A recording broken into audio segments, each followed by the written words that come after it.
Bonjour à toutes et à tous. Bienvenue pour cette nouvelle audition de la Commission d'enquête parlementaire et citoyenne sur les aides publiques au secteur privé. Cette session est plus particulièrement tournée sur les plans de relance, plan d'urgence, plan de relance et le plan France 2030 qui ont été annoncés depuis le début de la pandémie, avec trois focus plus particuliers sur les enjeux d'égalité femmes-hommes, les enjeux de relocalisation, de réindustrialisation, et un point spécifique sur la question de l'hydrogène. Cette commission d'enquête parlementaire et citoyenne a un statut un petit peu particulier. Elle a été construite sur la base d'organisations de la société civile, d'experts, chercheurs et de parlementaires qui ont porté cette question de conditionnalité des aides publiques pendant les débats parlementaires sur les différentes lois de finances rectificatives et les différents projets de loi de finances 2021 et 2022. Et cette commission s'est donné pour objectif de faire un état des lieux sur les enjeux autour des aides publiques au secteur privé, quelles questions cela pose, les difficultés et les problèmes soulevés du point de vue de leur existence, leur création, leur montant, leur efficacité. Avec l'objectif, donc, au-delà de procéder à cet état des lieux, d'être en mesure de faire un certain nombre de recommandations, de propositions qui seront rassemblées dans un document, une sorte de livre blanc, afin de nourrir un éventuel débat public à ce sujet dans les semaines et les mois à venir. Cette commission est composée donc du coup d'experts et de chercheurs, économistes ou juristes, de représentants de la société civile, d'organisations de la société civile, et de 5 parlementaires que sont Christine Pires-Beaune, Émilie Cariou, Elsa Faucillon, Mathilde Panot et Sophie Tallier-Paulien. Et c'est l'Observatoire des multinationales, Olivier Petitjean et moi-même, qui essayons d'animer ce travail. Donc, je vous propose de passer directement aux différentes auditions et donc du coup de laisser la parole peut-être, on peut commencer par vous, Anne-Cécile Melfers, sur les questions des conditionnalités en lien avec le sujet d'égalité femmes-hommes. Vous êtes présidente de la Fondation des femmes. Vous avez publié au printemps 2021 un rapport sur ce sujet qui faisait un état des lieux à la fois la façon dont la pandémie touchait spécifiquement les femmes, mais aussi toute une partie portant plus précisément sur ces questions, en quoi les plans d'urgence, plans de relance traitaient ou maltraitaient la question d'égalité de genre, et faisant toute une série de recommandations en termes d'égale conditionnalité sur les aides publiques et les mesures qui ont été prises par les pouvoirs publics depuis le début de la pandémie. Donc du coup, si ça vous convient, je vous laisse la parole pour le temps qu'il trouverait nécessaire pour nous faire part à la fois de vos constats et propositions, revendications sur la séquence, sur ces questions. Par contre, il faudra... Je désactive le micro. Merci beaucoup de me donner la parole. Donc, effectivement, la Fondation des femmes, on s'est penché sur cette question parce que ce qu'on a pu voir pendant la crise, c'est qu'évidemment, enfin, je dis évidemment parce que c'est des constats qui ont été dits par de nombreuses organisations et personnes, pas que nous, les femmes ont été vraiment en première ligne pendant la crise et elles ont été aussi les plus exposées aux conséquences économiques de la crise. Donc, les femmes, elles représentent 70% du personnel médical et de soutien, 85% du personnel infirmier, 90% du personnel caisse et 67% des personnels d'entretien. Donc, cette crise sanitaire, elle a eu un impact majeur et particulier sur les femmes, particulier aussi du point de vue psychologique, également parce qu'il a renforcé le phénomène des violences intrafamiliales auxquelles elles sont confrontées. Donc ça, c'est l'impact de la crise. Et puis, ce qu'on a pu voir aussi sur l'impact du plan de relance, c'est qu'en fait, on a été assez surprise de voir qu'alors que les femmes avaient été en première ligne et que ça avait quand même été assez souligné, elles étaient complètement absentes dans les différents plans de relance économiques. La spécificité de leur situation a été complètement, à notre sens, à grands traits, assez ignorée, alors même qu'il aurait été crucial de placer la lutte contre les inégalités au cœur des plans de relance et de la reconstruction de nos pays. Les conséquences de la crise, ça a été des risques accrus de chômage, de sous-emploi, de travail informel. Ça a été aussi, comme je le disais tout à l'heure, des violences. Donc, quand on a étudié les plans de relance, on a vu qu'on a proposé de mettre en place l'égaconditionnalité et on a vu avec regret qu'en fait, aucune des recommandations de notre rapport sur l'impact du Covid sur l'emploi des femmes n'avait été suivie à ce jour. On proposait en particulier l'égaconditionnalité. Donc, si on reprend on s'appuie pas mal sur les travaux du Haut Conseil à l'égalité femmes-hommes en ce qui concerne l'égaconditionnalité. Sa définition, c'est subordonner ou conditionner les financements publics transférés à une partie tiers au respect de l'égalité femmes-hommes et à la lutte contre les inégalités et les stéréotypes de sexe. Cette égaconditionnalité, pour nous, c'était introduire l'égaconditionnalité dans les plans de relance. Ça aurait été pour nous un effet levier assez historique pour faire en sorte que l'égalité femmes-hommes progresse de manière rapide et accélérée, sans même que ça ne coûte, entre guillemets, beaucoup plus cher. C'est-à-dire l'égaconditionnalité, c'est à coût constant. Faisons en sorte que les financements qui sont donnés permettent également de faire progresser l'égalité entre les femmes et les hommes. Donc là, ce qu'on a vu sur l'égaconditionnalité, c'est que ça n'était pas du tout intégré. Donc, dans les constats qu'on faisait sur les plans de relance, on voit que les 35 milliards sectoriels du plan de relance ont été essentiellement attribués aux métiers occupés très majoritairement par des hommes, comme les métiers de la transition écologique ou les métiers technologiques. Aujourd'hui, ce sont des métiers masculinisés. Ça ne veut pas dire qu'ils sont masculins par essence. Donc, il est possible que les femmes remplissent ces métiers, mais ils sont aujourd'hui essentiellement masculins. Seulement 7 milliards sur les 35 milliards ont été attribués à des métiers dits féminisés. Donc, les métiers féminisés, ce sont les métiers... sont quelques catégories socio-professionnelles dans lesquelles l'immense majorité des femmes se concentrent, comme dans les métiers du soin, de l'enseignement, entre autres. On a vu également que le mot femme était mentionné à aucune reprise dans les différents dossiers de presse ou rapports de France Relance, qu'aucune donnée sexuée n'avait été mobilisée pour dresser un état des lieux de l'impact de la crise.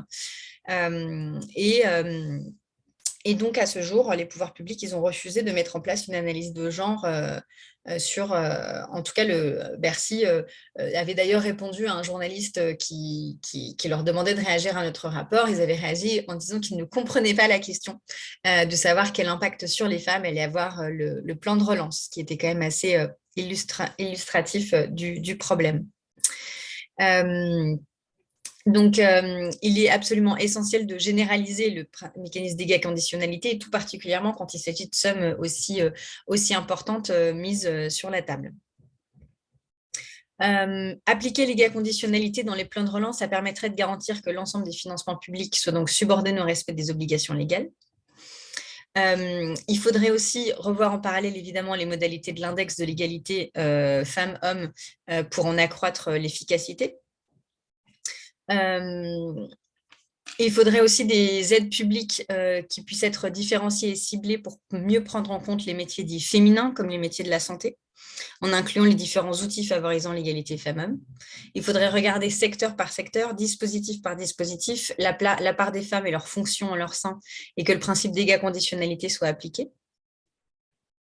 Les aides apportées à des secteurs d'activité ou des domaines d'avenir doivent comporter une condition de mixité, par exemple, de parité dans la gouvernance ou de mesures en faveur de l'égalité professionnelle.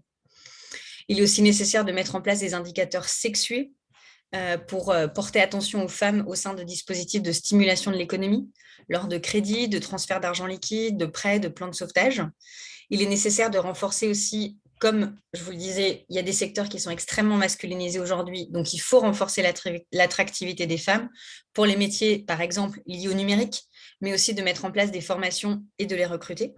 On a vu récemment qu'en fait, avec Parcoursup, le nombre de filles qui choisissaient des filières scientifiques avait été diminué, en fait. Donc, ça, c'est un phénomène qu'on a pu voir sur le numérique, sur les filières informatiques depuis quelques années également. On voit de moins en moins de filles, alors même que ce sont des secteurs qui sont absolument déterminants, non seulement pour l'économie, mais aussi pour la manière dont ils façonnent nos rapports sociaux, nos rapports au travail, nos relations humaines. Et donc, le fait de stimuler aussi la présence des filles et des femmes, c'est non seulement important pour préserver une égalité dans l'emploi et dans la rémunération, ou en tout cas essayer de faire en sorte qu'il y ait une meilleure égalité de rémunération entre femmes et hommes en général, mais c'est aussi plus généralement pour la société, ce secteur étant absolument déterminant pour l'avenir. Et pour la recapitalisation des entreprises françaises aussi, il faudrait appliquer le principe d'égalité de conditionnalité, s'assurer que les entreprises prennent en compte ces objectifs sous peine de voir diminuer l'aide attendue. Ça, c'est des choses que pourrait aussi faire l'État. Donc, tout ça, c'est des recommandations du Haut Conseil à l'égalité femmes-hommes. Donc voilà, donc nous, en gros, à la Fondation des femmes, on plaide évidemment extrêmement fortement pour l'égale conditionnalité. Et on voit aujourd'hui, dans l'absence totale de ce sujet, on voit à la fois une méconnaissance, on voit aussi un manque d'outils de mesure, un manque d'outils de suivi et un mépris en fait total pour ces sujets. Et voilà, globalement, pour faire vite. Du coup, merci beaucoup.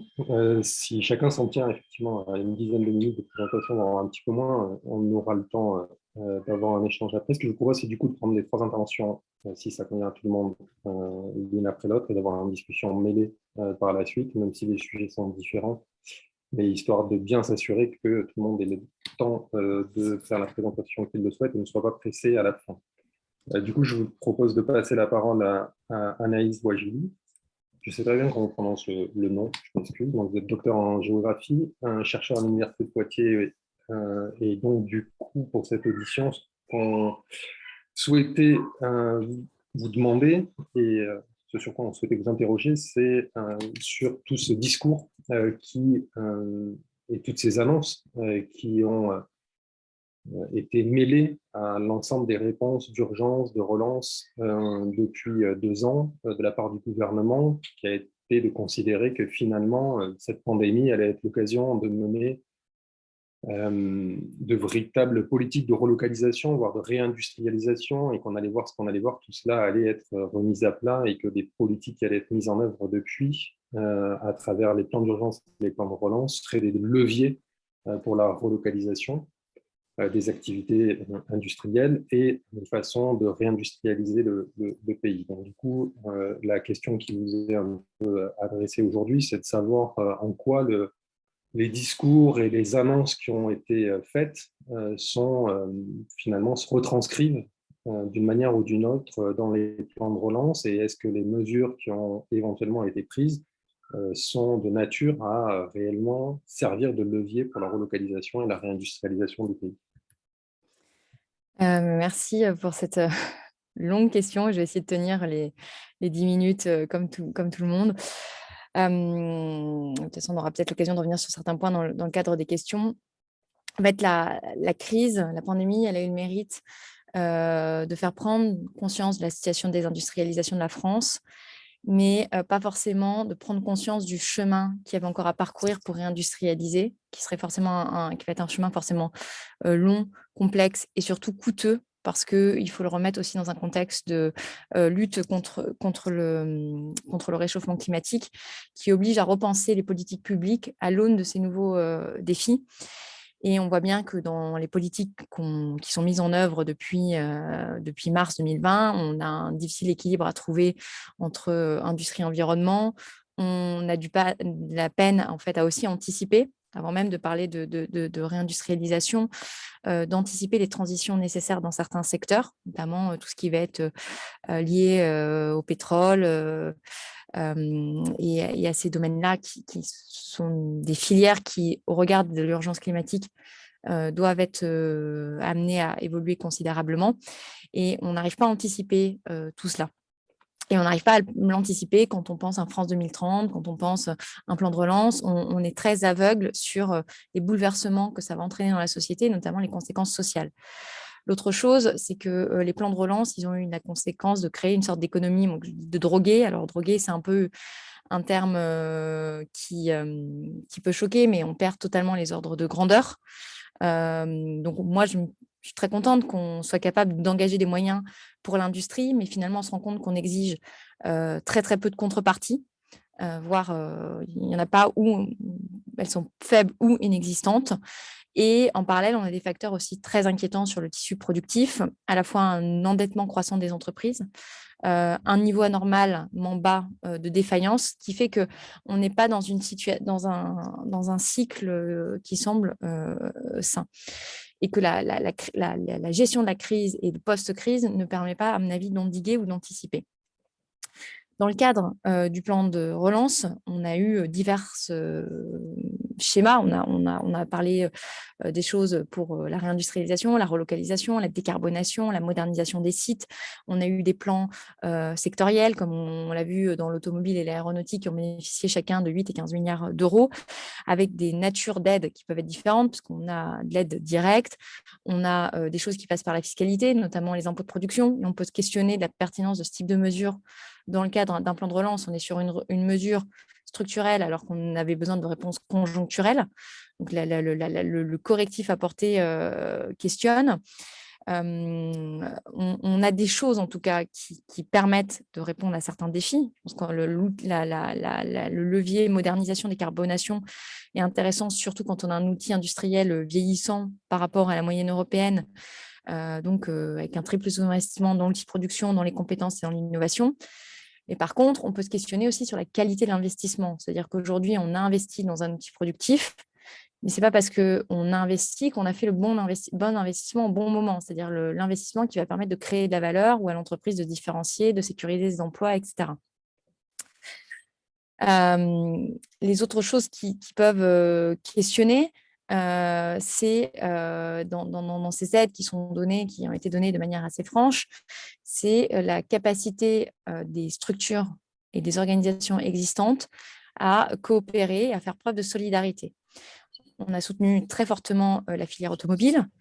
C'est un plan de 8 milliards dans lequel l'État a des participations, notamment au sein de Renault, et on se rend compte que l'enjeu de la réindustrialisation, c'est d'être capable de recréer des écosystèmes industriels, c'est-à-dire non pas avoir seulement des activités d'assemblage ou des grands donneurs d'ordre sur le territoire français, mais bien avoir tout un écosystème de TI et de PME qui viennent nourrir ces usines, donc qui nécessitent qu'on préserve ces activités avec bien une réflexion sur toute la chaîne de valeur, c'est-à-dire y compris sur les fonderies, y compris sur la production d'aluminium, qui sont des activités nécessaires dans un objectif de réindustrialisation. Et ce qu'on constate, notamment avec le cas des fonderies, c'est que malgré les aides publiques mises sur la table, eh bien, il y a un défaut de solidarité.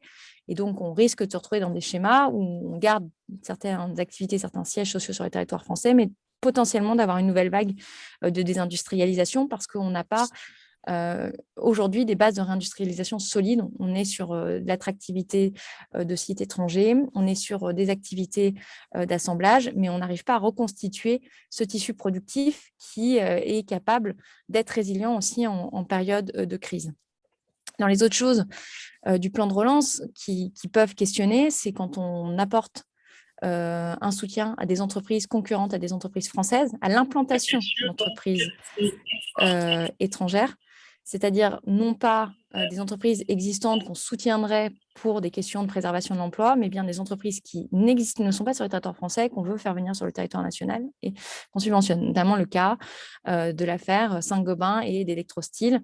Electrosteel est un concurrent indien direct de Saint-Gobain, ce qui pose des questions quand l'objectif affiché du gouvernement est de renforcer la souveraineté du pays. Dans les autres questions, il y a l'absence de contrepartie et d'engagement. Pas d'engagement fort sur des questions environnementales, sur des questions de préservation de l'emploi, sur des questions de peut-être réorientation de certaines commandes, etc. C'est assez dommageable. Il y a de l'opacité un peu dans la nature des projets. Il est assez difficile d'avoir, par exemple, quand on annonce 600 projets de relocalisation, avoir la liste de ces 600 projets pour comprendre ce qu'il y a derrière. Est-ce que c'est vraiment 600 relocalisations ou est-ce qu'on est sur des extensions de sites, donc 600 relocalisations avec 600 créations ex nihilo de sites, ou est-ce qu'on est sur des extensions de sites avec de l'investissement?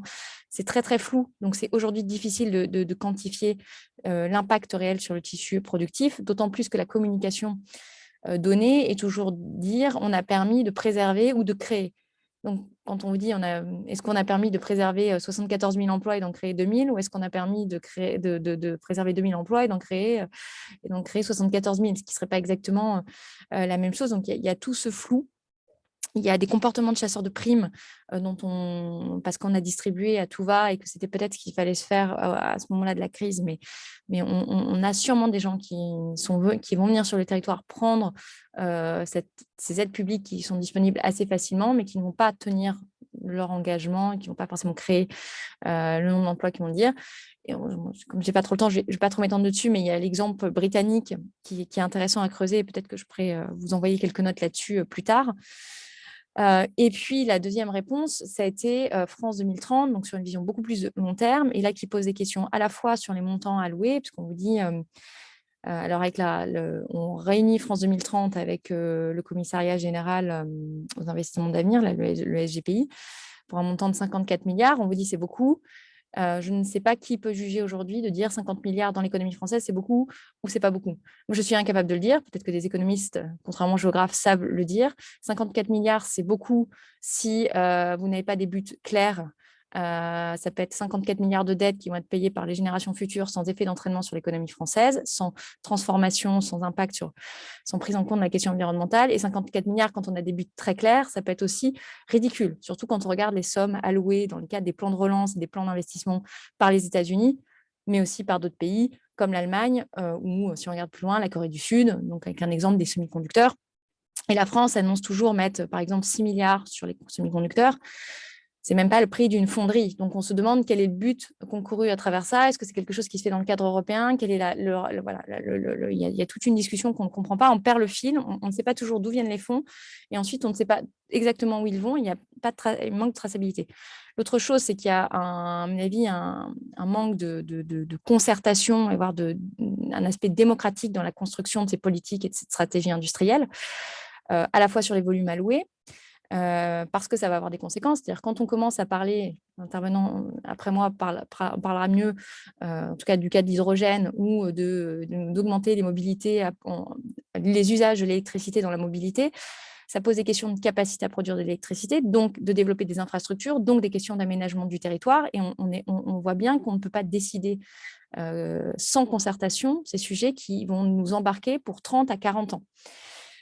La concertation, elle se joue aussi au niveau, donc une concertation avec les représentants du peuple, elle se joue aussi au sein des entreprises, au sein des filières, c'est-à-dire qui a discuté avec qui le gouvernement a discuté de France 2030. Est-ce que ça a été au sein des filières? En tout cas, il y a eu une très faible association des représentants des salariés. Les PME, les ETI des territoires se reconnaissent pas forcément dans cette discussion de filière, donc c'est pas forcément eux qu'on allait solliciter pour la construction de ces plans. Donc on se demande vraiment aujourd'hui, on regarde la somme des sommes, qu'est-ce qu'on veut faire collectivement.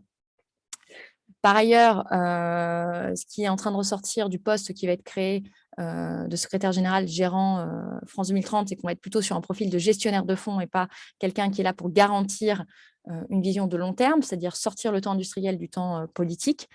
Et puis, ça annonce plein d'autres plans, comme les plans aux startups industrielles à 2,3 milliards, le plan DeepTech qui est renforcé, sans que ces dispositifs, quand ils ont préexisté comme DeepTech, fassent l'objet d'une communication sur l'atteinte de certains objectifs avec des suivis d'indicateurs et savoir quels sont les montants décaissés à destination de quelle entreprise et avec quel impact sur le tissu productif, la création d'emplois, etc. Donc, on est encore une fois dans un schéma très français, on a beaucoup d'aides, sans vision collective, avec un sentiment de saupoudrage, l'incapacité à raisonner entre l'équilibre aide publique, fiscalité, puisque le gouvernement tire d'un côté de l'autre, mais n'a pas de réflexion plus globale. Et on peut se demander quelle sera l'efficacité sur le temps long, ce qui est encore, à mon sens, trop tôt pour le juger, de tous ces montants déversés sur le tissu productif français. Voilà, j'ai tenu les 10 minutes, je crois. Oui, parfait. Merci beaucoup pour cette intervention. Du coup, là, le décor est planté pour rentrer par un biais du coup plus sectoriel ou spécifique, qui est qui est le débat et le sujet de l'hydrogène, donc qui a été présenté. Donc du coup, et derrière le sujet de l'hydrogène, c'est un petit peu la perspective générale, une des perspectives générales qui a été énoncée dans le plan France Relance, mais également dans le plan France 2030, qui est un petit peu de faire entendre cette musique que c'est par un saut technologique majeur ou des sauts technologiques différents que finalement l'avenir industriel, économique, social du pays se construira. Et donc du coup, on profite de la publication par l'IDRI d'un rapport sur l'hydrogène que vous avez coécrit, Inès Boissida et Nicolas Berkmans, pour vous interroger là-dessus. Donc du coup, à travers l'exemple de l'hydrogène, c'est un petit peu tout le discours sur effectivement la rupture technologique qui viendrait donc du coup alimenter et construire l'économie ou l'industrie française, voire européenne, du siècle à venir. Et donc, du coup, vous interrogez plus précisément sur est-ce que les dispositifs qui ont été mis en œuvre à travers le plan de relance, et plus spécifique, plus sans doute plus précisément avec France 2030 autour de l'hydrogène, sont appropriés au regard du développement de cette filière, cohérente avec les objectifs climatiques industriels qui sont présentés par le gouvernement. Est-ce qu'elles sont bien envisagées, proportionnées, ciblées, et quels vont être les bénéficiaires également de ces aides? Parce que derrière le discours de l'hydrogène, il n'y a pas nécessairement bien identifié aujourd'hui dans l'espace public quelles pourraient être les entreprises ou les secteurs qui vont être du coup les bénéficiaires des dispositifs qui ont été évoqués. Donc, je vous laisse la parole. Je ne sais pas lequel d'entre vous veut commencer. Et je ne sais pas dans quelle mesure vous allez arriver à deux à faire 10 minutes. On peut vous lancer ce défi. Je crois que la présentation liminaire, ce sera surtout moi. Et puis mon collègue Nicolas Bergmans complétera peut-être par la suite. Et puis dans la discussion aussi, on pourra faire ça à deux. Juste comme élément de contexte, je pense que c'est important de rappeler que les financements dont on a besoin, les investissements dont on a besoin pour atteindre nos objectifs climat sont estimés par l'Institut I4CE à 15 à 20 milliards d'euros par an par rapport aux investissements actuels. Et en fait, les plans France Relance et France 2030 contribuent à atténuer ce gap, mais c'est toujours pas suffisant pour atteindre nos objectifs. Et notamment, ça pose une question de pérennité de ces investissements après la fin de ces plans. Et puis des besoins d'évaluation pour effectivement évaluer l'efficacité en fait de ces investissements-là, de ces plans-là. Et en fait, aujourd'hui, je vais vous parler plus précisément de l'hydrogène puisque c'est un des axes de ces deux plans. Peut-être un rappel sur les investissements annoncés. Donc, la France a publié une stratégie hydrogène en septembre 2020 qui annonce 7 milliards d'euros à horizon 2030, avec 3 priorités: décarboner l'industrie en faisant émerger une filière française d'électrolyse, donc l'électrolyse qui sert à produire l'hydrogène, développer une mobilité lourde, donc poids lourds, bus à l'hydrogène, décarboné, et puis un 3e axe qui est recherche et développement. Et donc, une partie de ces 7 milliards sont financés via le plan de relance, donc on est à 2 milliards à horizon de fin 2022. Et puis, en plus des 7 milliards, dans le cadre de France 2030, l'Élysée a annoncé 1,9 milliard supplémentaires à échéance 2030. Donc, on est à 9 milliards à 2030, dont 2 dans le plan de relance. Et donc, c'est dans un contexte d'une accélération mondiale assez importante sur les stratégies hydrogènes, sur les investissements dans les filières hydrogènes, notamment au niveau européen, avec des stratégies de déploiement qui sont annoncées. Donc, par exemple, l'Allemagne a annoncé 9 milliards à horizon 2030. L'Espagne et le Portugal sont à 8 et 9 milliards, je crois, respectivement. Donc, en fait, au total, on est à plus de 50 milliards au moins annoncés à l'horizon 2030 au niveau européen. Et c'est possible que ça augmente encore par la suite. Et donc, pourquoi est-ce qu'on aurait envie de soutenir l'hydrogène? C'est quoi le bien fondé des investissements dans cette filière? En fait, l'objectif principal, c'est d'atteindre la neutralité carbone, la neutralité climat.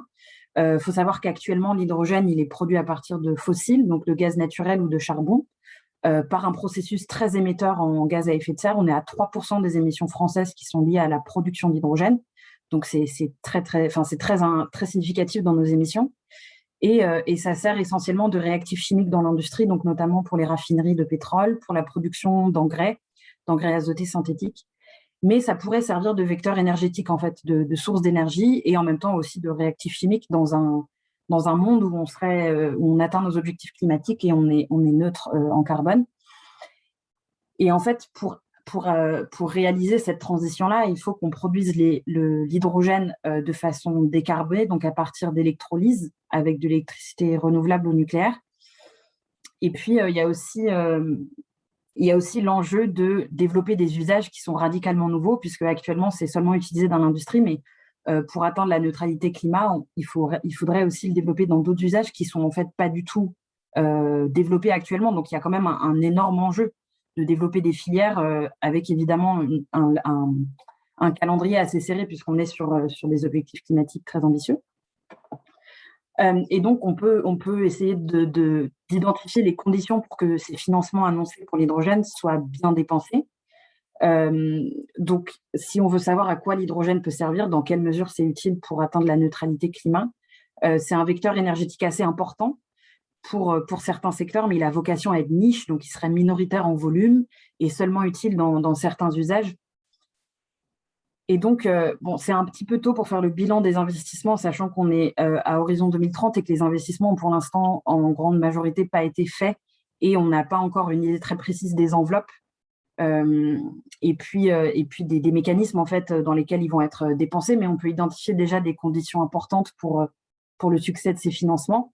Donc d'abord, au niveau des usages, il faut que ce soit ciblé vers des usages dans l'industrie chimique, notamment donc pour la production d'ammoniac, de méthanol, les raffineries, la fabrication d'acier, et puis dans le transport aérien et maritime.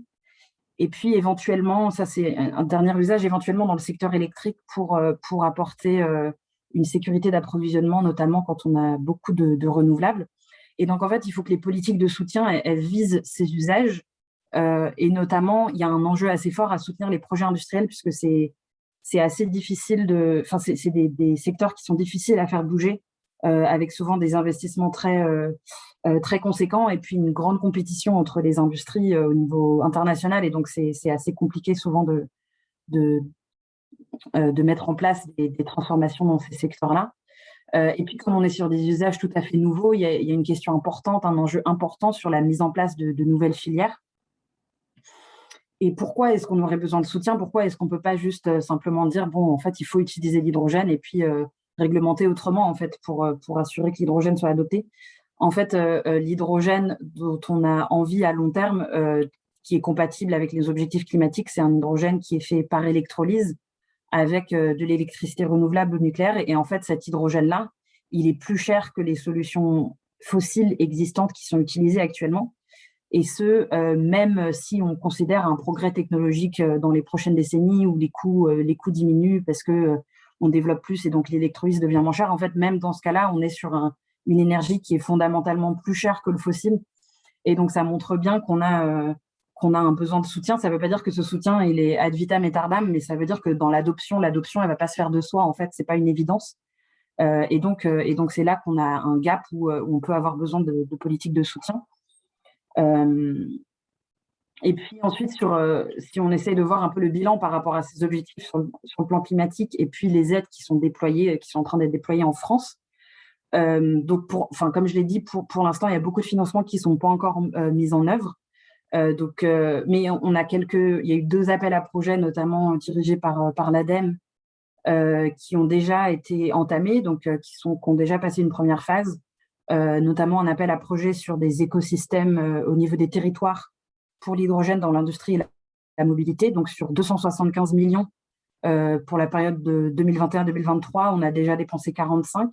Et c'est surtout sur des projets dans le transport. C'est un peu problématique parce que, comme je vous le disais, les usages prioritaires, ce serait plutôt dans l'industrie.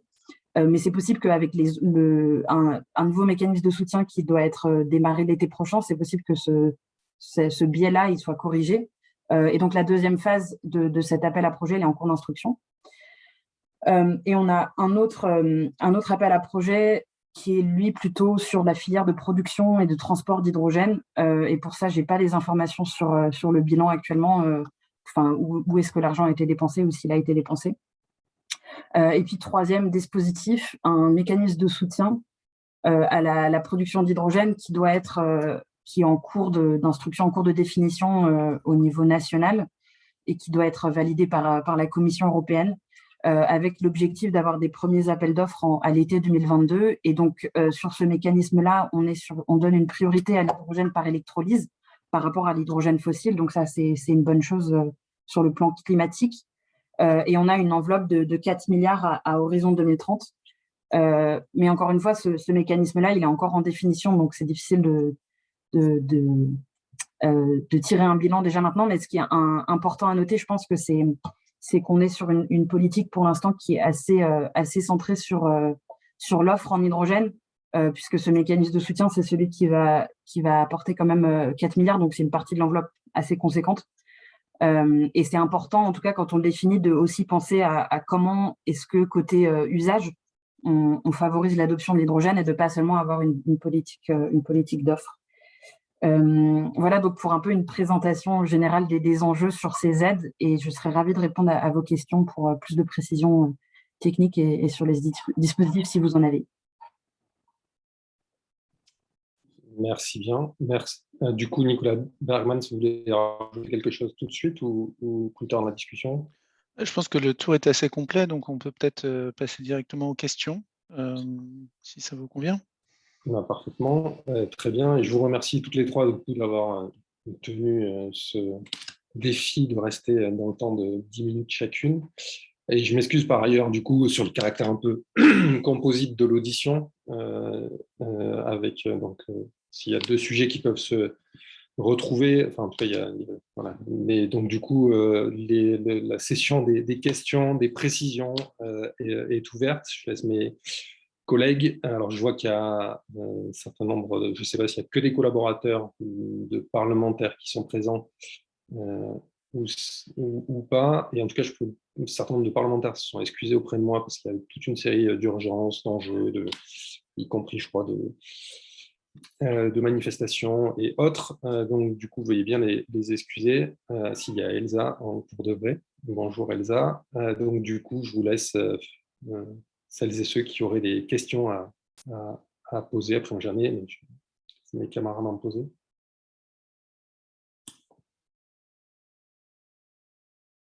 Excuse-moi Maxime, bonjour à toutes et tous, mais comme je suis arrivée vraiment en cours de route et que j'ai entendu la moitié de la moitié de fin de Inès Bouassida, je ne vais pas poser de questions pour le moment, peut-être ça viendra dans la suite, mais là, j'aurais dû être là avant. C'était pas pour te renvoyer la balle à toi spécifiquement. Est-ce que donc certains d'entre vous ont des questions ou je me lance? Vas-y Olivier. Ah oui, c'est juste pour contribuer à lancer la discussion aussi. C'est plus sur les deux dernières interventions.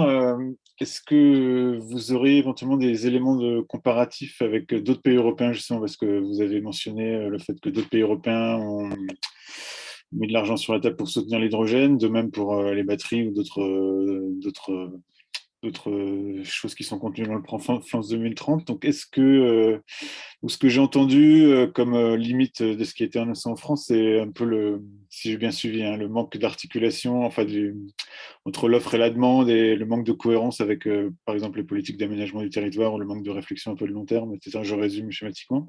Donc, est-ce que dans d'autres pays, il y a eu des politiques, et c'est un peu un constat qu'on fait un peu partout, basé sur le soutien à des grands projets industriels, etc.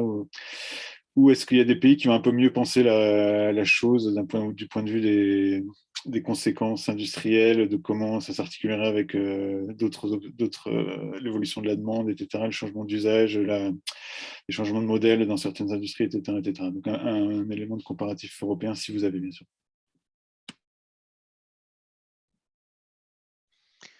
Est-ce qu'il y a d'autres questions? On en prend plusieurs, parce qu'on va peut-être se recouper, et ça permettra, enfin on ne va pas en prendre 10, mais quelques-unes. Est-ce qu'il y a d'autres questions ou si je y vais avec les miennes? Pour vous, Anne-Cécile Melfer, c'est un peu la même question en fait que vient de poser Olivier. C'est finalement, j'ai deux questions pour vous. La première, c'est celle-ci, c'est est-ce que vous avez finalement des exemples dans d'autres pays européens de plans de relance ou de plans d'urgence qui auraient été, et des mesures qui auraient été mises en œuvre et qui auraient été bien plus favorables à la prise en compte des enjeux d'égalité femmes-hommes. Ma deuxième question pour vous également, elle est liée à la réponse qui a pu être faite par les pouvoirs publics, par le gouvernement, à ces objectifs que vous avez posés dans le débat public, qui a souvent été de dire que, alors il ne fallait pas imposer, mais ça c'est d'une manière générale, de conditionnalité aux aides aux entreprises parce que l'urgence était de sauver les entreprises et que donc du coup il ne fallait pas ajouter de difficultés supplémentaires à la prise en charge d'objectifs extérieurs aux premières mesures qui consistaient donc à sauver le tissu économique et relancer l'activité économique. Mais ça, c'était une partie des réponses et qui est finalement globale sur l'ensemble de la question de la conditionnalité sur toutes les aides, mais plus spécifiquement sur la question de l'égalité homme-femme. Il me semble qu'il vous a été répondu que de toute façon, ce gouvernement avait mis en place un index d'égalité professionnelle et que celui-ci, à travers sa mise en œuvre dans les entreprises, allait contribuer nécessairement à ce que la question d'égalité homme-femme allait être prise de manière plus structurelle par les acteurs économiques. Et donc, du coup, bien votre avis là-dessus. Et une incidente, du coup, éventuellement, c'est comment vous interprétez le fait que la loi Copé-Zimmermann, qui a plein de limites, mais ne sont même pas aujourd'hui, enfin le gouvernement ne cherche même pas à la faire respecter quand il débloque des aides à des grands groupes. Sur la question relocalisation, industrialisation, un petit peu ça, oui, si vous pouvez, Anaïs, préciser en quoi l'exemple britannique pourrait être pertinent pour illustrer les limites de ce qui a pu être mis en œuvre en France. Je pense que c'est intéressant. Et si vous le pouvez, côté IDRI, donc c'est peut-être de préciser parce que je pense que c'est pas simple enfin, que c'est pas évident pour tout le monde de préciser de quelles entreprises on parle derrière le secteur de l'hydrogène. Alors, bien entendu, je ne vais pas vous demander ici quel va être le grand bénéficiaire des aides actuelles ou à venir qui vont être débloquées tant qu'elles ne le sont pas.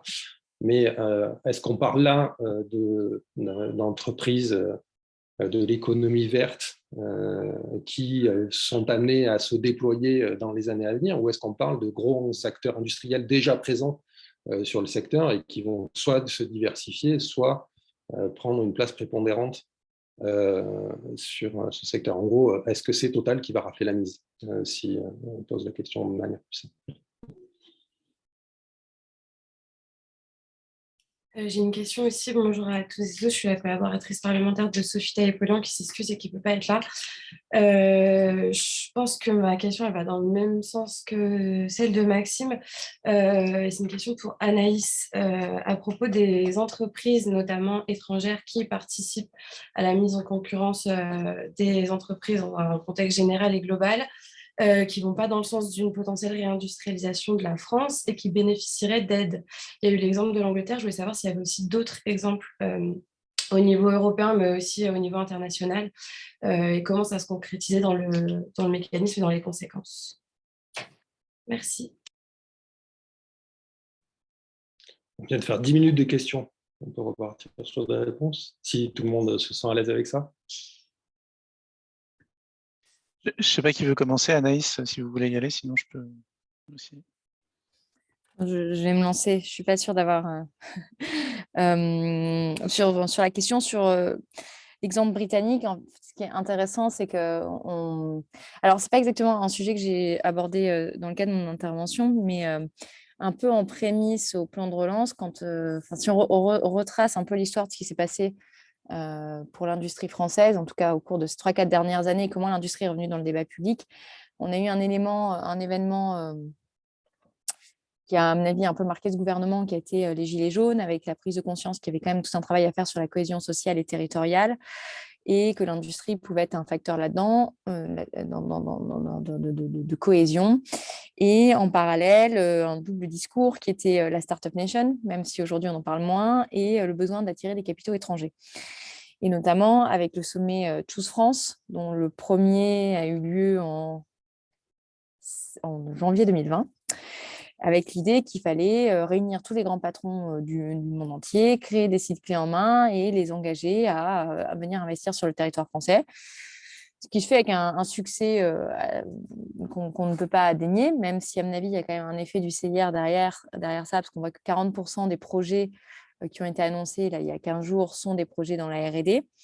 Mais c'est surtout une stratégie qui avait été mise en œuvre par le Royaume-Uni dans les années 90 pour atténuer les effets de la désindustrialisation, et notamment avec la vente des grands fleurons industriels, qui a amené une accentuation des inégalités territoriales, qui a amené une deuxième chose, c'est une déresponsabilisation des entreprises, puisque pour beaucoup de cas, en fait, il y a une lutte qu'on est en train de voir entre les États et aussi entre les territoires pour attirer des entreprises étrangères. Et le Royaume-Uni a mis énormément d'argent sur la table, notamment dans certaines régions. Et il y a eu plusieurs cas assez désastreux. Notamment, je pense qu'il y a eu un cas avec Samsung, où il y a eu plusieurs millions d'euros d'aide, millions de livres d'aide qui ont été mis sur la table. Mais je crois que Samsung a peut-être tenu ses intérêts, mais vous avez ses engagements. Mais après, il y a eu d'autres cas comme l'entreprise LG, qui s'est implantée au Pays de Galles en 1996 avec une enveloppe de 227 millions d'euros d'aide pour s'implanter là. Et la contrepartie de l'entreprise, c'était d'investir 2 milliards d'euros sur le site et de créer plus de 6 000 emplois. Et donc aussi des emplois indirects, parce qu'on sait qu'en général, l'usine, eh bien, l'idéal, c'est qu'elle n'existe pas seule en autarcie dans son territoire, mais c'est bien qu'elle fasse travailler les entreprises en périphérie pour s'approvisionner, etc. Ce qu'il faut savoir, c'est que l'usine, elle a finalement été construite presque en intégralité sur des fonds publics, qu'elle n'a jamais fonctionné, qu'il y a 2000 emplois qui ont été créés au lieu des 6000 annoncés, et qu'il y a eu une première délocalisation en 2003 avec la suppression de 870 emplois, et que l'usine a fini par fermer définitivement en 2006 avec transfert de la production vers des sites polonais et chinois. Et LG a remboursé une partie des aides, mais elle a remboursé un tiers des aides sur l'ensemble alloué. Et tout ça n'est pas pour dire qu'il ne faut pas d'aide publique, mais ça montre bien que cette stratégie de vouloir mettre beaucoup d'argent sur la table pour attirer des entreprises étrangères, elle a aussi un risque que des entreprises viennent, prennent l'argent et repartent sur un temps plus ou moins long, et en tout cas qu'elles ne tiennent pas leurs engagements. Et que souvent, c'est quand même, quand je dis déresponsabilisation, c'est qu'on l'a vu sur certains cas, les territoires viennent se substituer aux entreprises pour du désamiantage de sites, pour attirer une nouvelle activité, mais celui qui est parti n'a pas été contraint de dépolluer son site, donc c'est la collectivité qui vient prendre en charge ça. Ça va être la prise en charge de phénomènes de formation, etc. On a besoin, on sait qu'il y a un sujet sur la formation, notamment la formation continue, mais c'est aussi aux entreprises de mettre en place des dispositifs pour assurer cette formation de leur cadre et non cadre. Et donc, c'est ça la crainte avec ces moments où on met tellement d'argent que plus rien n'a de valeur. Ça a aussi des conséquences sur les valorisations d'entreprises, si on parle des licornes, qui semblent être des valorisations artificielles. Ça a des conséquences sur les opérations. Aujourd'hui, tout le monde se bat pour acheter la moindre entreprise, mais on est sur des montages qui vont s'avérer à risque parce qu'on ne réinvestit pas tant de cash dans les entreprises, donc pas vraiment beaucoup de choses au service de l'outil productif, au service du développement des salariés. Donc, c'est ça que je pointais là-dedans. Et la deuxième chose, c'était sur les pays avec des exemples. Alors, c'est vrai qu'en Europe, on a toujours tendance à prendre l'Allemagne en exemple. Je trouve que l'Italie a aussi fait des choses intéressantes. La Suède est un pays intéressant à regarder.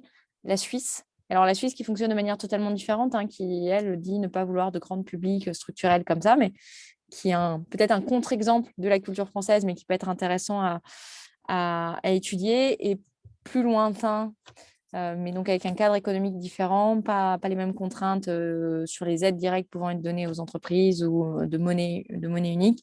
Il y a la Corée et le Japon, et notamment pour leur capacité à planifier, et comment la Corée a réussi à se développer grâce à un investissement, une ambition très claire. En fait, ce qui différencie, je pense, un pays comme l'Allemagne d'un pays comme la France, c'est qu'il y a une ambition collective. C'est un pays qui se conçoit comme un site de production, qui veut absolument développer et maintenir son industrie, qui développe des stratégies qui peuvent aller contre les intérêts des autres États membres pour préserver sa base productive. Et la France n'arrive pas du tout à avoir une vision très claire et partagée de l'avenir industriel du pays. On est très divisé là-dessus. Voilà. Je crois que j'étais un peu longue sur la réponse. Nicolas Bergmans. Oui, je vais y aller par rapport à vos questions sur l'hydrogène et je vais peut-être m'emparer un peu de cette question de la réponse du gouvernement parce que ça fait écho à un certain nombre de réflexions qu'on a eues sur les conditionnalités, notamment environnementales. Donc déjà sur l'hydrogène par rapport aux exemples dans les autres pays, alors je pense qu'il faut bien voir que cette question de l'hydrogène, en fait, juste avant la crise Covid et l'établissement des plans de relance, elle était posée au niveau européen. Il y avait déjà une stratégie qui était en préparation et finalement, ceux qui poussaient ça, c'était clairement les industriels du secteur énergétique et notamment, et plus particulièrement dans certains pays, notamment l'Allemagne, tout simplement parce que dans le stade de la transition énergétique allemande, la question de l'hydrogène se pose plus tôt que nous parce qu'ils ont été plus vite sur les énergies renouvelables et il y a une question de variabilité dans le système électrique et donc de qu'est-ce qu'on a besoin en termes de production pour compléter la production éolienne et solaire notamment. Et le deuxième facteur, c'est évidemment la base industrielle allemande qui fait que, comme le disait très bien Inès, l'hydrogène, c'est une solution notamment pour décarboner l'industrie. Quand c'est 30% de votre PIB, ça vient très très vite sur la table, plus vite que dans d'autres pays européens. Et en fait, au final, ça a été impulsé assez vite. Et tous les autres pays européens, et dans une certaine mesure même, je dirais même au-delà de l'Europe, ont suivi un petit peu en se disant, comme c'est une nouvelle technologie, il y a une course à la technologie qui se met en œuvre. Et il ne faut pas perdre le wagon, perdre le train pour les acteurs économiques, typiquement nationaux, le tissu économique local, etc., etc. Dans les exemples des autres pays, alors là maintenant on a beaucoup de pays qui regardent les stratégies, qui ont développé des stratégies hydrogène, et je pense qu'il y a certaines différences qui sont notables, notamment sur les usages. Il y a certains pays qui envisagent des usages qui, nous, de notre point de vue, et suite à nos études, ne nous paraissent pas forcément prioritaires. Je pense que le plus mauvais exemple, c'est notamment l'utilisation d'hydrogène pour le chauffage dans le bâtiment, qui passe par l'injection d'hydrogène dans les réseaux directs. Il faut savoir qu'en France, c'est écarté, en tout cas. C'est la situation actuelle. Dans beaucoup de pays, ça l'est. Au Royaume-Uni, c'est encore en question. Et ensuite, le deuxième facteur, c'est savoir quelle production d'hydrogène on encourage. Et en France, on encourage la production par électrolyse, donc produite à partir d'électricité, qui pose une question sur les capacités électriques qu'il y a derrière, et qui nous semble plus vertueuse à condition qu'elle soit bien dimensionnée sur un point de vue climatique. Or, il y a d'autres États qui souhaitent encourager la production d'hydrogène à partir de gaz naturel, tel qu'il est produit actuellement, mais en rajoutant derrière des technologies de séquestration du carbone sur les sites de production d'hydrogène à partir de gaz. Et ces pays-là, très naturellement, c'est ceux qui disposent à l'heure actuelle de ressources en gaz naturel. Donc là, on retrouve encore une fois le Royaume-Uni, qui est notre voisin immédiat, et des pays comme la Norvège aussi, qui ont encore des réserves gazières, qui souhaitent les réutiliser. Donc ça, il y a beaucoup de diversité. Je pense qu'il y a un alignement qui est en train de se faire au niveau européen. Et évidemment, c'est beaucoup dans le détail qu'on verra si les choses se font bien, et notamment l'aspect ne pas simplement encourager la production d'hydrogène, mais savoir le flécher vers les usages les plus prioritaires dans une perspective de décarbonation de long terme, ça sera extrêmement important. Votre question sur les bénéficiaires de l'hydrogène, je pense que c'est difficile à dire à l'heure actuelle, mais déjà on peut les catégoriser. Ceux qui vont bénéficier, c'est évidemment ceux qui vont proposer des solutions de production d'hydrogène, voire des infrastructures dans un deuxième temps. Et là, on a une diversité d'acteurs. On a des petits acteurs qui existent depuis un moment, qui ont proposé ces technologies, qui sont petits. Et on a des grands groupes énergéticiens qui se mettent sur ces créneaux-là, les groupes énergéticiens français aussi, qui ont tous des partenariats maintenant, la plupart des partenariats sur l'hydrogène. Et finalement, c'est quand on mettra en œuvre un peu cette politique qu'on pourra voir qui rentre sur le marché. Mon sentiment, c'est que comme les besoins seront principalement industriels, c'est des besoins assez conséquents. Donc, on n'est pas dans une vision, en tout cas dans un premier temps, de développement de l'hydrogène local. Très, très vite, on va avoir des questions d'échelle et donc certainement derrière des entreprises qui vont soit grossir très vite, soit ça va être les grosses entreprises déjà en place qui peuvent venir dominer le marché. Mais ça reste évidemment à voir. Il y a quelques acteurs français qui sont positionnés là-dessus, beaucoup d'acteurs aussi allemands et des acteurs internationaux qui investissent aussi en Europe là-dessus.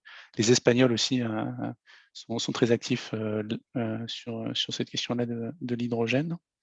Et enfin, peut-être le dernier point que je voulais rappeler sur l'hydrogène, une question qu'il faut pouvoir se poser, c'est là, on est en train de mettre des milliards. Donc, si on fait le compte, c'est à peu près 1,5 milliard par an, si je calcule bien d'ici 2030 sur l'hydrogène. Mais comme le disait Inès, c'est un vecteur niche, c'est une pièce de la transition énergétique. Et la question, c'est si on investit ce montant-là, est-ce que c'est assez cohérent avec les montants qu'on investit dans les autres changements qu'on a besoin de réaliser pour la transition énergétique?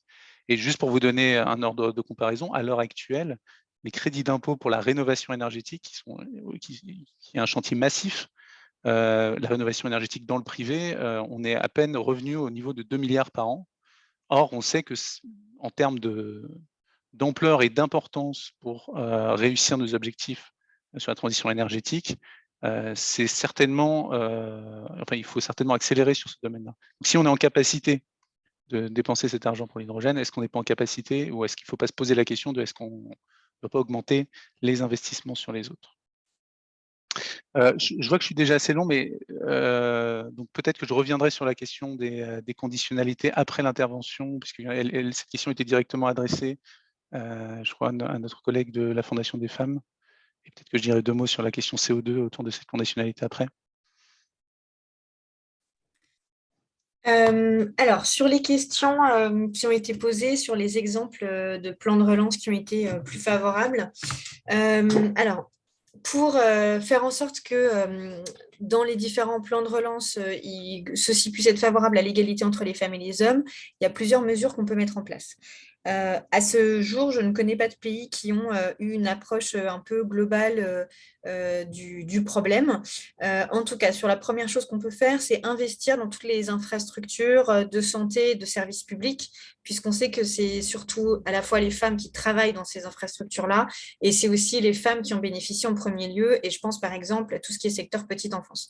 Là-dessus, on a 2 exemples, ce n'est pas des pays européens, mais 2 exemples de pays qui ont utilisé les plans de relance pour investir fortement dans le secteur de la petite enfance, c'est le Canada et les États-Unis. Et ça fait partie pour eux vraiment du plan, sachant qu'en plus, ils étaient évidemment, ce n'est pas du tout des systèmes comme les systèmes français, donc il n'y a quasiment pas en fait de secteur de la petite enfance. Donc ils avaient aussi évidemment beaucoup de choses à faire que nous, on a déjà fait sur ce sujet. Mais en tout cas, ils l'ont quand même vraiment aussi présenté comme étant une mesure phare pour faire revenir dans l'emploi aussi des femmes qui, avec la crise, se sont éloignées de l'emploi. Et donc, grâce au secteur de la petite enfance, on sait que ce sont des dispositifs qui vraiment favorisent le retour à l'emploi et le maintien dans l'emploi des femmes. La deuxième mesure qui pourrait être la transition, comment favoriser en fait le fait que les femmes aillent vers les secteurs qui sont les secteurs d'avenir et qui sont les secteurs vers lesquels on met de l'argent, c'est-à-dire les secteurs à la fois de, entre guillemets, l'économie verte et du numérique.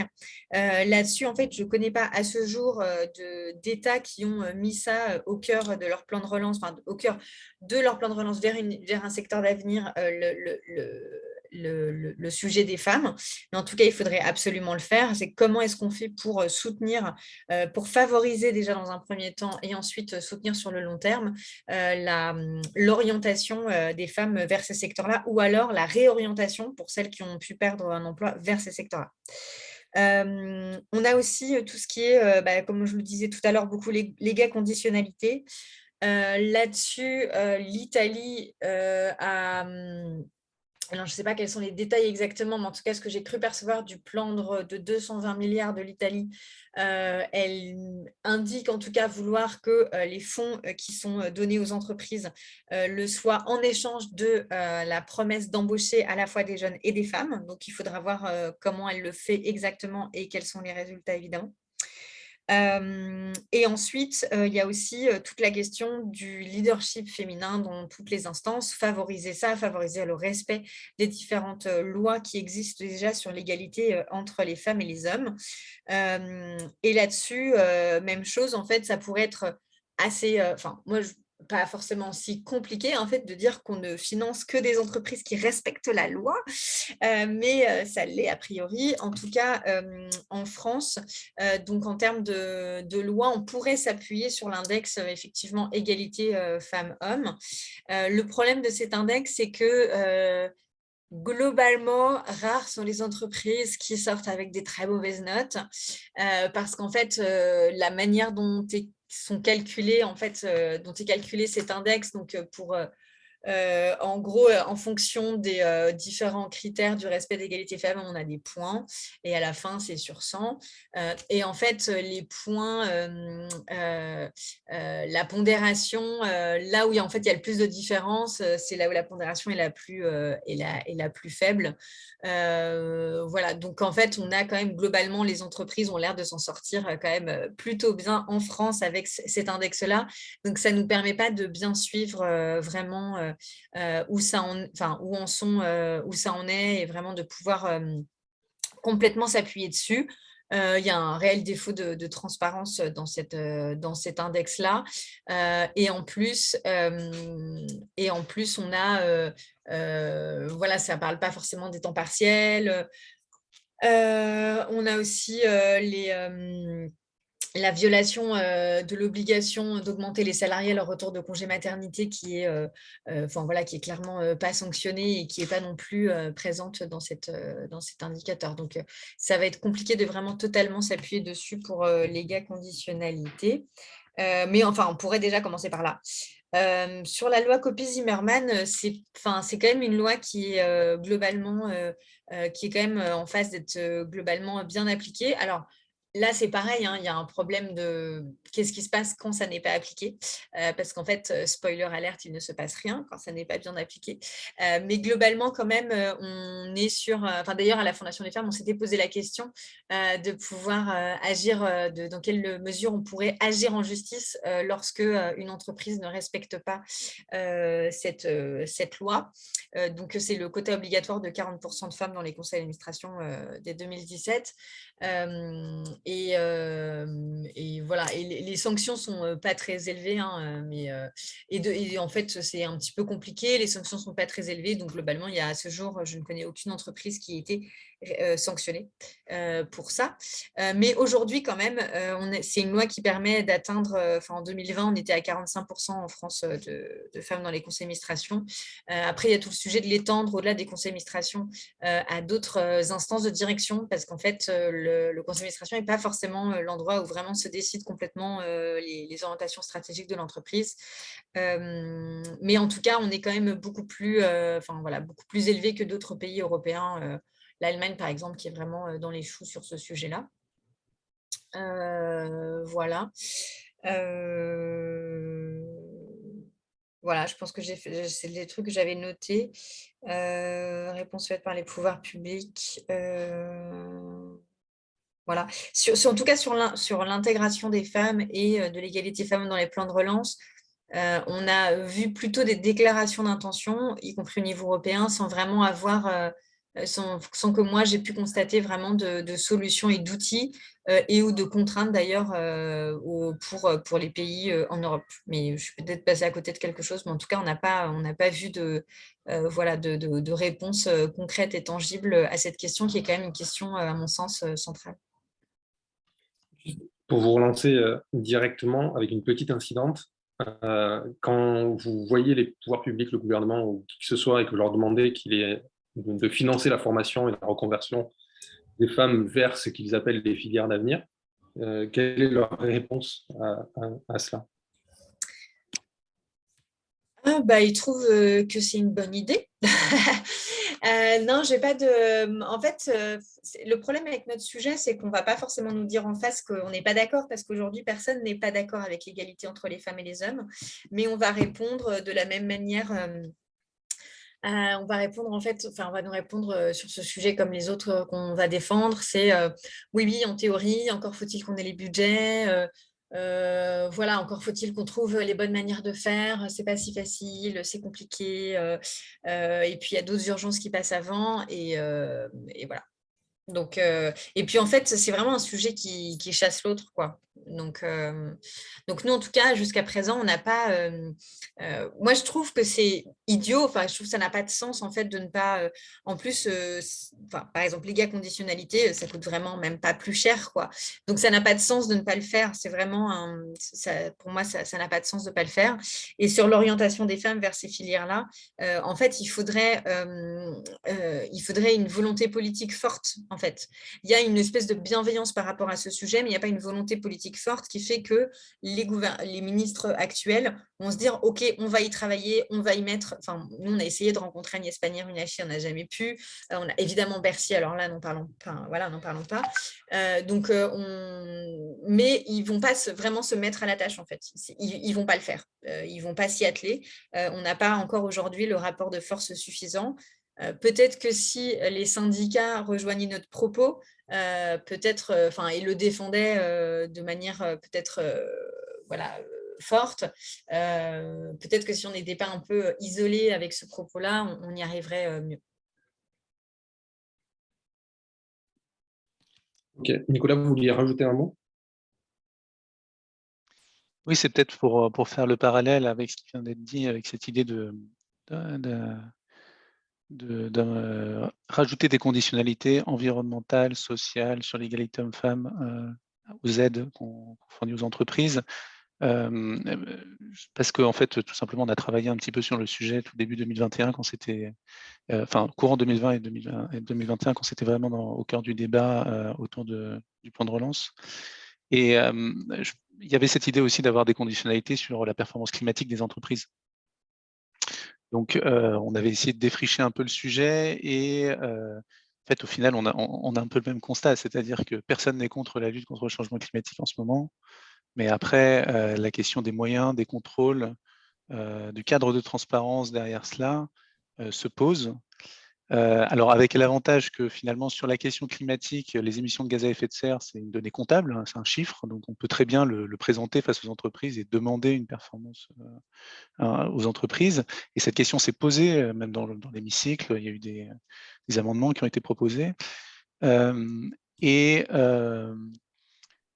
Par contre, je pense qu'il y avait un niveau de maturation sur l'appropriation par les entreprises de ce sujet-là, qui n'était pas tout à fait là et qui était présenté comme un sujet pour ne pas mettre en œuvre, pour ne pas mettre en place des conditionnalités plus fortes. Je m'explique. Déjà, toutes les entreprises, sauf les plus grandes, ne faisaient pas de bilan carbone, n'avaient pas l'obligation d'en faire. Et donc déjà, bilan carbone, c'est faire le bilan de quelles sont les émissions aujourd'hui. Et encore moins d'entreprises étaient engagées dans une démarche de se fixer des objectifs à horizon 5, 10, 15 ans sur l'évolution des émissions de gaz à effet de serre. C'est quelque chose qui est en train de se développer. De plus en plus d'entreprises le font, depuis notamment l'objectif de neutralité climatique, qui en soi est un sujet de discussion. Les entreprises réfléchissent à comment elles s'en emparent, mais néanmoins, elles n'ont pas ça. Et donc, du coup, il y avait beaucoup de frilosité de la part des entreprises. Vous nous demandez quelque chose sur lequel on n'a pas encore travaillé, en fait, au final. La neutralité climatique, et ça arrivé en 2015 avec l'accord de Paris. Les États, enfin l'Union européenne, finalement, elle n'a avalisé qu'en 2021, dans ses textes, dans la loi climat européenne, l'objectif communautaire d'atteindre la neutralité climat. Donc, il y a un temps. Et finalement, le monde politique avait cette oreille-là et comprenait cet argument-là très, très fortement par rapport à une approche plus forte. La deuxième raison, c'est que, évidemment, une fois qu'on a une trajectoire d'émission au niveau d'un État, ce n'est pas la même chose au niveau d'un secteur économique. Et tout le travail, éventuellement, si on souhaite avoir une conditionnalité sur une trajectoire d'émission au niveau des entreprises, l'entreprise, ce qui va la sécuriser, entre guillemets, c'est de dire il y a une trajectoire d'émission qui est pensée pour mon secteur économique. Or, tout le travail de faire une réflexion sur la trajectoire de décarbonation d'un secteur économique particulier, admettons par exemple les cimenteries ou les papeteries, les choses n'ont pas été organisées pour qu'une discussion suffisamment informée existe. On a la stratégie nationale bas carbone qui existe, mais qui agglomère tout dans un secteur industrie, qui n'est pas désagrégé secteur par secteur. Et donc ça, un petit peu, qui servirait de contrefactuel aux engagements des entreprises. On vous aide si vous allez un peu plus loin que le reste du secteur. Ben, tout ça n'existe pas non plus, comme on pourrait penser à des feuilles de route sectorielles ou des choses comme ça qui existeraient. Donc sur ces points de méthodo, en tout cas, c'est là où finalement, c'est ce qui a été renvoyé par les entreprises et ce qui a été un peu compris et digéré par le monde politique. Et donc, finalement, on a abouti à quelque chose d'assez minime, qui a pour l'instant une extension du bilan carbone. Si on souhaite revenir à cette idée plus tard, je pense qu'il faut aussi pousser tout ce cadre-là de façon beaucoup plus forte dans la manière dont on conçoit les politiques climatiques à l'avenir. Merci. Pour votre information, la note de l'IDRI est intégrée dans le pack de ressources qui a été transmis à l'ensemble des membres de la commission. Et on aurait déjà dû avoir une session spécifique sur cette question, mais elle a été repoussée. Est-ce que vous avez d'autres questions, remarques, éléments dans la discussion? Victor? Oui, bonjour tout le monde, je suis Victor Dubert, je suis le collaborateur de Mathilde Panot, qui est dans un train et qui a des problèmes de connexion pour se connecter. Je voulais revenir moi sur l'énergie hydrogène, dont vous avez longuement parlé et qui est vraiment passionnante. C'était plutôt pour vous interroger sur le lien qui pouvait exister entre l'énergie hydrogène et l'énergie nucléaire, puisque vous l'avez vous-même très bien expliqué, cette énergie à électrolyse va nécessiter des ressources considérables en énergie. Et alors, on avait noté, nous, dans nos documents préparatoires, par exemple, que si on voulait remplacer toute la flotte de camions de poids lourds en France, il y en a à peu près 3 millions, il faudrait 156 réacteurs nucléaires ou 10 000 km de panneaux solaires. Donc, est-ce que par rapport à cette énergie-là et aux aides publiques du coup, qui doivent l'accompagner, est-ce qu'il ne serait pas nécessaire de le cibler uniquement sur les industries les plus lourdes qui en ont vraiment besoin pour décarboner, pour éviter justement certes on décarbone, mais si c'est avec l'énergie nucléaire, peut-être en termes de transition écologique, peut-être que cela peut être moins pertinent. Voilà, c'est une question sur ce lien entre énergie nucléaire et énergie hydrogène. Merci beaucoup. Est-ce qu'il y a d'autres questions pour refaire un panel de questions?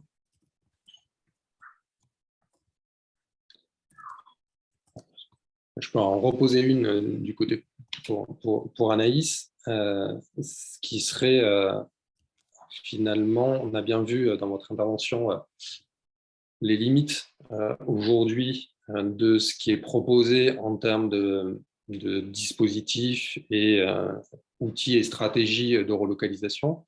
Mais du coup, si vous aviez une ou deux préconisations à faire, que ce soit sur un secteur spécifique ou sur une région spécifique, je ne sais pas, enfin, est-ce qu'il y aurait aujourd'hui une ou deux préconisations en termes de refonte d'aide publique existante ou d'introduction de conditionnalités qui seraient de nature à changer la donne en termes de relocalisation et de réindustrialisation sur un secteur donné? Il y a un doigt qui se levait du côté de Manon, c'est ça? Non. Est-ce qu'il y a d'autres questions?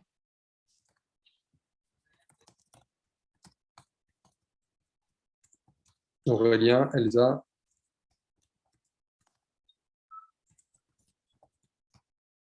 On va avancer comme ça. Anaïs, Nicolas, Inès.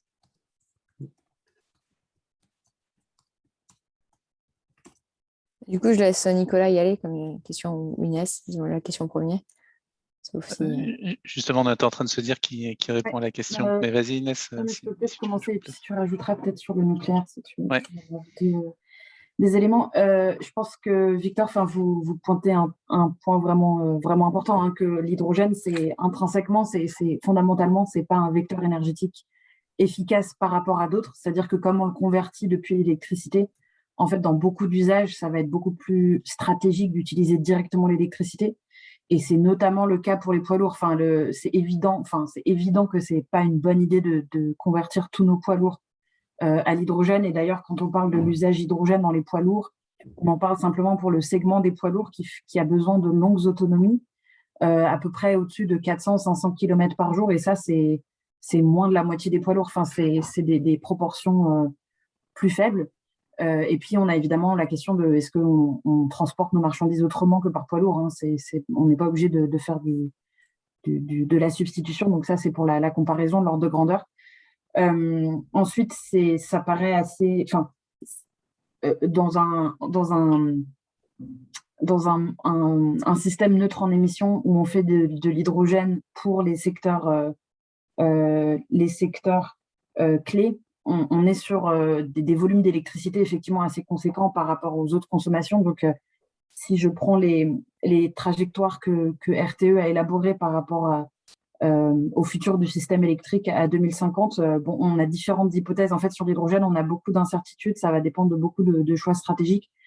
Combien est-ce qu'on a besoin d'hydrogène à long terme?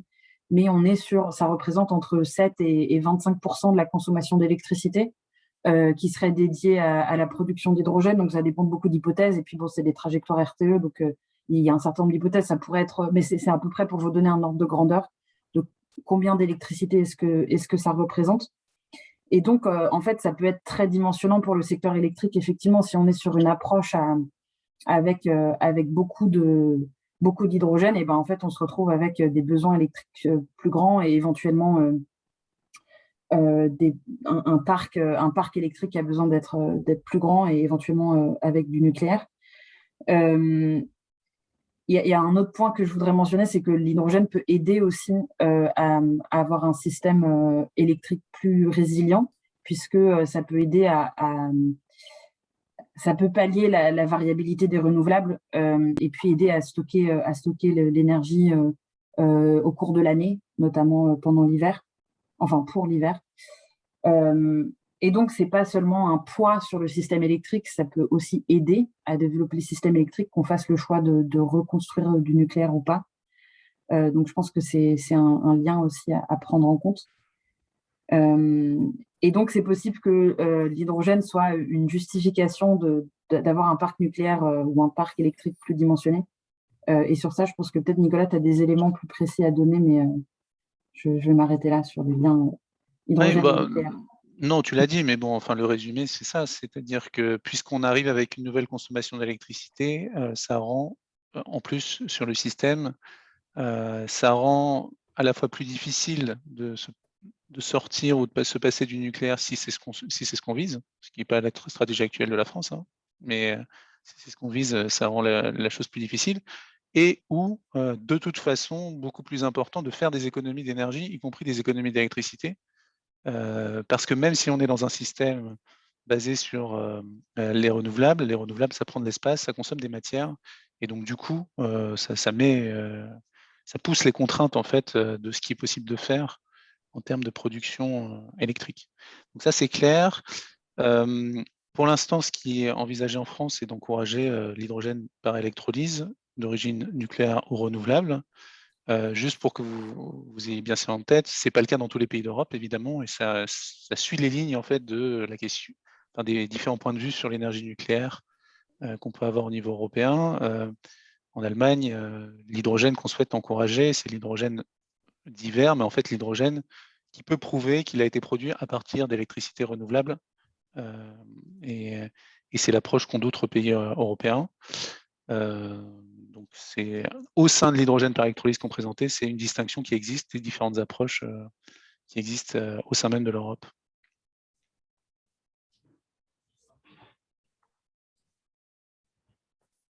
J'ai une question sur l'hydrolyse, je peux rebondir.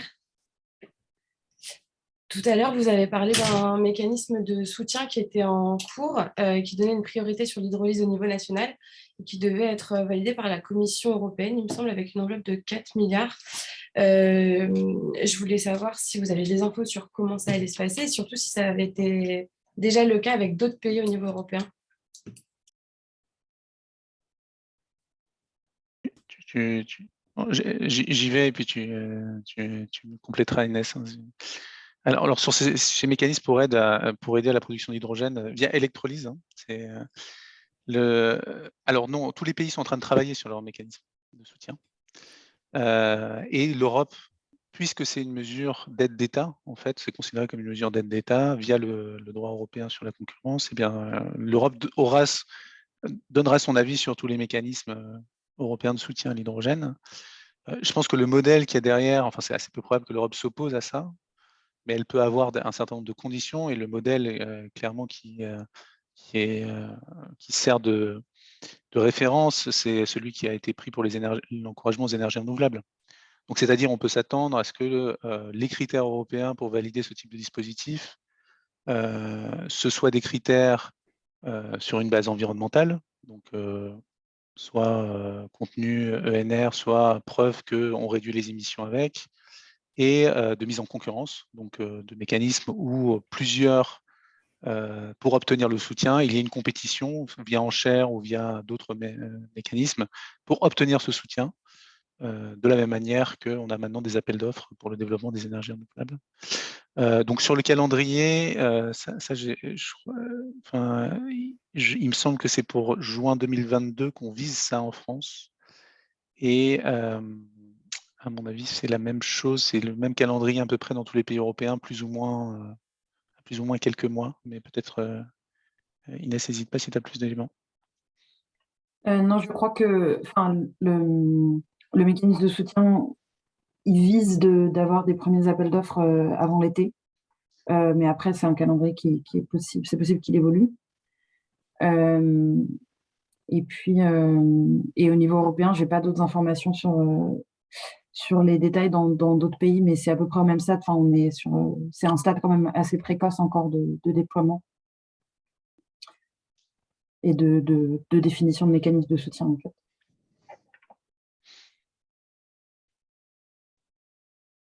Anaïs?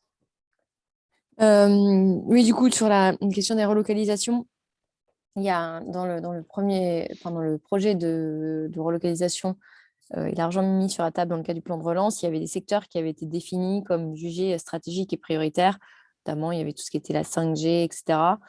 Bon, je trouve que c'est une bonne intuition. Je ne sais pas si, par exemple, la 5G était prioritaire. Moi, je tendance à considérer que les trois priorités, c'est la mobilité, la santé et l'agriculture. Enfin, en tout cas, le fait de pouvoir se nourrir, se déplacer dans de bonnes conditions et se soigner, qui sont finalement aussi un questionnement sur quels sont les besoins essentiels.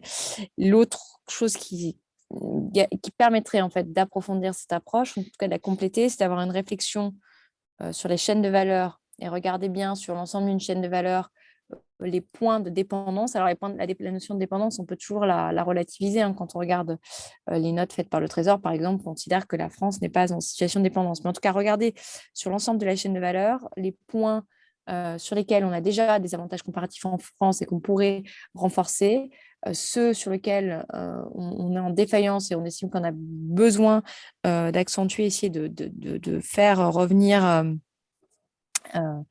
certaines entreprises sur le territoire français. Et puis après, je crois qu'il y a un travail à faire projet par projet, de regarder quelle est l'ambition de l'entreprise, de quels moyens elle se dote pour s'assurer que le fait de revenir en France est quelque chose un mouvement pérenne et pas seulement une ambition de court terme. Donc, c'est ce que l'entreprise repense vraiment son produit avec une structure de coût adaptée à la situation française, c'est quel marché elle va pouvoir attaquer, etc. Puisque finalement, qu'on vienne soutenir des dépenses en CAPEX qui sont coûteuses est une chose, mais il faut s'assurer que derrière, l'entreprise a bien des débouchés de marché, soit par la commande publique, soit par le consommateur en B2C, soit par d'autres entreprises. Et c'est un peu la condition sine qua non aussi de la réindustrialisation, c'est de s'assurer qu'il y a un marché. Et la dernière chose, c'est aussi s'autoriser parfois à penser peut-être des nouveaux schémas d'entreprise, c'est-à-dire des réflexions sur ce qu'est la répartition de la valeur, comment on l'a fait, avec peut-être des réflexions autour des scopes, des SKIC et autres qu'on a assez peu vu émerger dans le cadre du plan de relance. Alors, les scopes SKIC, c'est peut-être pas pour de la relocalisation, mais en tout cas, dans des schémas de réindustrialisation et de redensification du tissu productif, on a intérêt à regarder quand c'est possible et pertinent, éventuellement d'autres schémas que le fonctionnement classique d'entreprise, avec d'autres règles de répartition de la valeur. et donc d'autres règles d'investissement. Merci pour toutes ces réponses. Je crois que plusieurs d'entre vous nous avaient indiqué qu'ils souhaitaient pouvoir quitter cette audition à 16h. Donc, à moins qu'il y ait une question extrêmement pressante de l'un d'entre vous, de l'une d'entre vous. Moi, j'en ai encore une ou deux, mais je vous déposerai en direct, en bilatéral, et je les transmettrai à la commission. Et donc, du coup, on pourrait s'arrêter là. Vous remercier, si tout le monde est OK avec cela, vous remercier vivement d'avoir accepté d'être auditionné donc, par cette commission d'enquête parlementaire et citoyenne sur les aides publiques au secteur privé, et remercier chacun d'entre vous d'avoir contribué et participé à cette audition. Du coup, l'idée de cette commission serait de publier un livre blanc courant du mois de mars. Le mois de janvier ayant été compliqué pour tout le monde, je ne sais pas si on va tenir ce délai-là.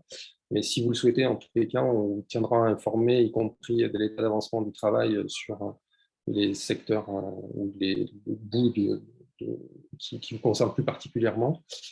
Et du coup, sur ce, je vous souhaite une bonne fin d'après-midi à toutes et à tous. Je vous remercie vivement et bonne fin d'après-midi, à très vite et à très bientôt. Merci. Merci beaucoup. Merci, au revoir.